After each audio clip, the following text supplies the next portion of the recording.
Serangkaian HUT Bali Pos ke-68 dan HUT Kemerdekaan RI ke-71, kelompok media Bali Pos menggelar bakti sosial.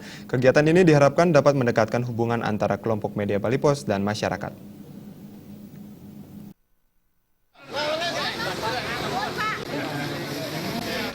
Bakti sosial serangkaian HUT Bali Pos ke-68 dan HUT Kemerdekaan RI ke-71 menggelar kegiatan seperti sumbangan sembako kepada petugas DKP Kota Denpasar yang selama ini bekerja menjaga kebersihan kota.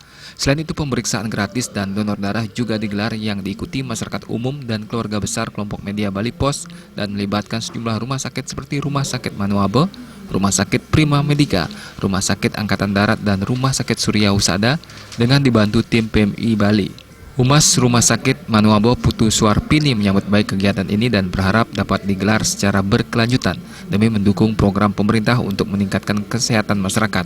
Hal senada juga diungkapkan tim medis Rumah Sakit Angkatan Darat Kapten Dadi Prayitno. Kita Rumah Sakit Manuabe sudah sering berkolaborasi dengan Bali Pos Group, terutama dalam acara-acara sosial kemanusiaan, kemasyarakatan seperti ini. Kebetulan juga kami di Manuabe juga punya program yang sama, jadi pas.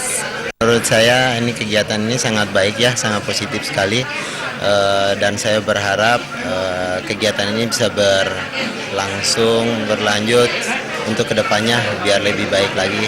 Ini memang kami dari RSAD dengan Bali Pos juga bekerja sama, bukan dari segi kegiatan bakti sosial saja, tetapi dalam kegiatan yang lain pula kami sering bekerja sama dengan Bali Pos. Sementara dalam sambutannya, pimpinan redaksi Bali Pos Nyoman Wirata mengatakan kegiatan ini dilakukan sebagai upaya mendekatkan diri dengan pembaca Bali Pos dan masyarakat umum. Kegiatan bakti sosial juga dimeriahkan dengan lomba melukis anak-anak dan info kecantikan bersama Dr. Laksmi Duarse dan pelatihan kecantikan Salon Agung. Ya, acara yang lebih, karena dia lebih tahan. Tapi kalau hanya sekedar ke kantor. Jalan Merdeka 9, beliau tarifnya 300.000. Terima aja Bali TV.